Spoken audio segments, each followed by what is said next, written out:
जिम्मेदार बन के काम करे, ये वो हालात नहीं। जब बुरे हालात आते हैं, आप आगे बैठे हो तो कम से कम आगे बैठने का तो फर्ज अदा करो।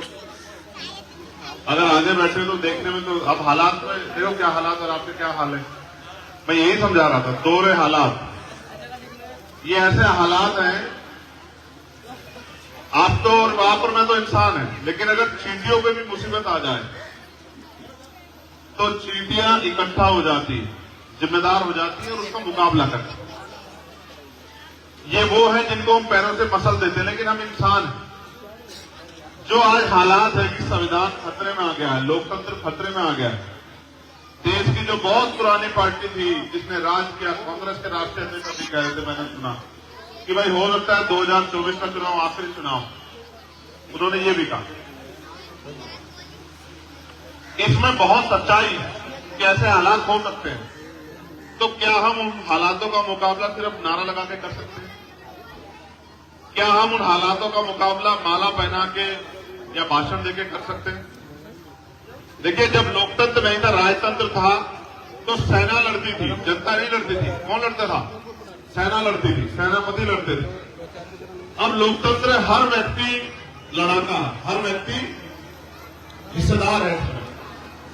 डॉक्टर बाबा साहब अम्बेडकर के प्रयास से हर व्यक्ति जो बालिग है उसके पास वोट का हथियार है, और उस वोट के हथियार के जरिए वो चाहे तो किसी मेरे जैसे व्यक्ति को बहुत मजबूत आवाज बना दे, और चाहे तो किसी बहुत ताकतवर आवाज को जमीन पे पटक दे।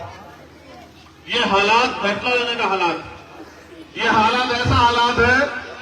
इन हालातों में जहां दो तरह की स्थिति है, एक इन हालातों से समझौता करके जो हो रहा है उसको होने दें और चुप होकर घर में डर के बैठ जाए, और एक इसी हालात में हम लोग समझदारी दिखा के एक नई ताकत का निर्माण कर लीजिए। दोनों रास्ते हमारे पास है।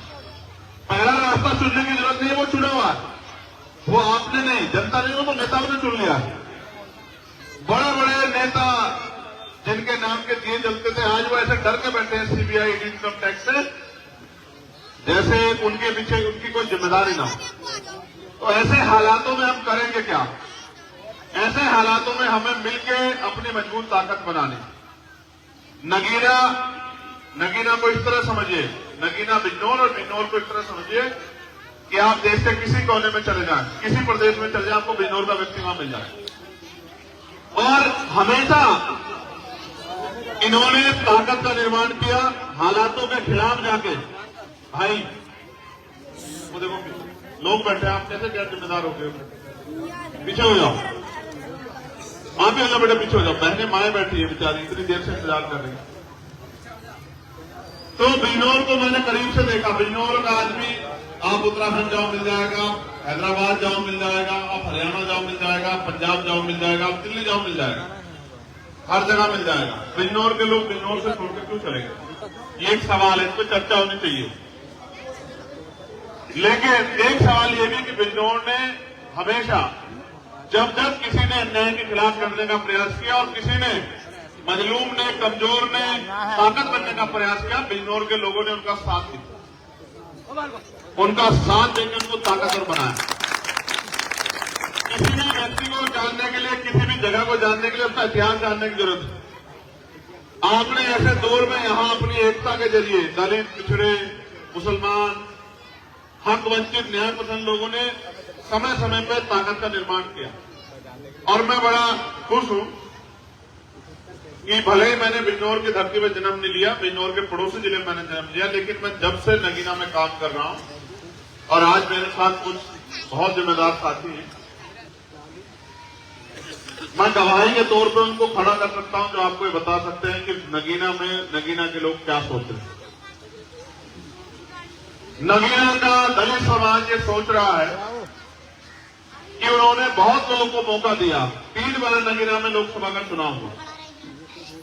पहली बार यशवीर सिंह जी जीते, दूसरी बार यशवंत सिंह जी जीते और तीसरी बार गिरीश सिंह जी जीते। तीनों व्यक्ति आपकी वोट से ताकतवर हुए और काम उन्होंने वो किया जो उनके नेताओं ने उनसे कहा, या जो उन्हें उनके हिसाब से करना चाहिए। उन्होंने वोट आपका लिया, ताकत आपके लिए, और काम अपने हिसाब से किया, और जो किया आपके सामने। आप तीनों के अगर एक एक पेज पे वो बना लो तो आपको पता लग जाएगा कि उन्होंने आपके लिए क्या किया। दलित समाज में ये चिंता है कि जिस तरह संविधान खत्म हो रहा है, लोकतंत्र खत्म हो रहा है, अधिकार खत्म हो रहे हैं, वोट की चोरी हो रही है, तमाम तरह की मुसीबतें पैदा हो रही है, तो हमारी वोट, जिस वोट से हम लोग, हमारी जो ताकत है, हमारी जो वजूद है, हमारी जो पहचान है, वोट बचेगी नहीं बचेगी, उसके मन में डर। जिस तरह सरकारी नौकरियां खत्म हो रही है, जिस तरह से जाति धर्म के आधार पर लोगों का शोषण हो रहा है, उसमें बहुत चिंता है। वो अपना काम कर रहा है, वो लगातार मेहनत कर रहा है, संविधान बचाओ आंदोलन कर रहा है, ईवीएम के खिलाफ आंदोलन कर रहा है, और वो लगातार मेरे जैसे नौजवान को भी मौका देने के लिए मेरे साथ मिलकर मेहनत कर रहा है। पूरे जिले में आप पता करके देखो। और मैं भी 100 से ज्यादा गांव में होकर आ गया। मैं बहुत ईमानदारी से कहता हूं, मैं झूठ नहीं बोलता हूं। यहां बैठा कोई भी शख्स इस बात की गवाही दे देगा जो मैं आपसे कहूंगा कि मुझे अभी तक किसी गांव से एक सिंगल आदमी ने ऐसा नहीं कहा कि हम आपके साथ नहीं है या हम आपकी मदद नहीं करेंगे। हर व्यक्ति ने मुझे कहा। मैं आज का पूरा दिन आपको बता देता हूं। जब हम सुबह गए थे, पहला गांव कौन सा था? कश्मीरपुर गढ़ी। कश्मीरपुर गढ़ी के नौजवान एक तो यहां होंगे। कोई है कश्मीरपुर गढ़ी का? कश्मीरपुर गढ़ी का कोई है? कश्मीरपुर में हमारे साथ जितेंद्र थे। जितेंद्र राणा जी जाट समाज से आते हैं और भारतीय जनता पार्टी से जुड़े हुए थे।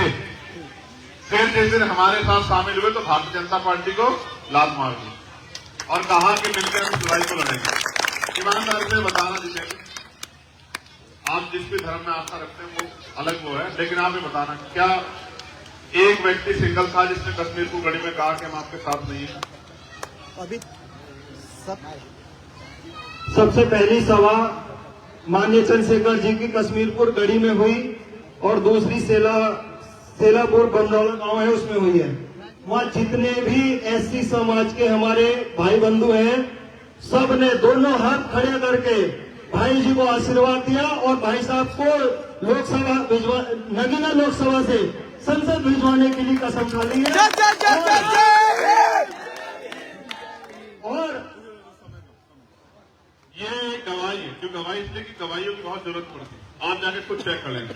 जब आप इधर कश्मीरपुर गढ़ी से निकलोगे, आपको वहां के दीवारों पर लगे झंडे बता देंगे, आगे मंच पे बैठे हो उसमें रहो, उसमें रहो, वो गवाही मिल जाएगी आपको। ये मैं आपको क्यों बता रहा हूं, उसका कारण। उसके बाद हम गए थे आपके गांव में। सर आपके गांव में क्या नाम है?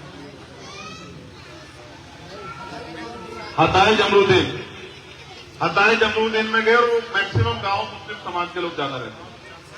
95% मुस्लिम समाज के लोग हैं। आपके यहाँ भी मैं मीटिंग करके आया, 2 घर छोड़ के। आपके यहाँ मेरे प्रति क्या प्यार है? हमारे गांव की साथ भी इसके। और बामनौला सैलमपुर में तो पिछड़े वर्ग के भी बहुत सारे, हमारे सैनी समाज के और समाज के लोग भी बहुत सारे। ये हालात इसलिए हैं क्योंकि सबके मन में चिंता है कि क्या होगा भविष्य में। मैं मानता हूं कि आज भाजपा सत्ता में हमेशा नहीं रहेगी, लेकिन उसको सत्ता से हटाने के लिए हमें मजबूत लोगों को सदन भेजना पड़ेगा। जैसा मैंने कहा कि जो तीनों सांसद थे, इनमें 2 सांसद भाजपा से अलग पार्टियों के थे। अब अगर आप ऐसे लोगों को वोट देकर आगे बढ़ाना चाहते हो, पहले सांसद साहब तो इतने गैर जिम्मेदार निकले कि उन्होंने रिजर्वेशन, प्रमोशन रिजर्वेशन का बिल ही फाड़ दिया। जितने दलित समाज के लोग, कर्मचारी, अधिकारी बैठे हुए इस बात को जानते हो क्या किया उन्होंने। उनके इस काम से कितना बड़ा नुकसान हुआ दलित समाज का। शेम बहुत इतना बड़ा नुकसान हुआ। क्यों मैं गलत कह रहा हूं कि आप बताओ, जो अगर कोई यहाँ पढ़ा लिखा जिम्मेदार आदमी बैठा हो। राज्यसभा में उन्होंने प्रमोशन रिजर्वेशन का बिल फाड़ दिया जी। लोकसभा में, और कितना नुकसान हुआ उससे हमारा। लाखों लोग जो नौकरी लगते वो घर बैठ गए। ये उनकी वजह से हमें मिला। और अब जो है, इन्होंने 370 से लेकर हर जगह जाके भाजपा के समर्थन में वोट करी। बताओ करी या नहीं करी? कोई ऐसा मसला बता दो चाहे भाजपा के समर्थन में नहीं खड़े थे। आप बता दो कोई, जिन्होंने अपने बाप ने तो वोट दी थी ना। 3 तलाक पे कहां खड़े थे आप बताओ? कौन सी ऐसी जगह थी जहां पे भाजपा के साथ नहीं खड़े थे? तो मैं आपसे इस लड़ाई को लड़ने के लिए, मदद मांगने के लिए आया हूं।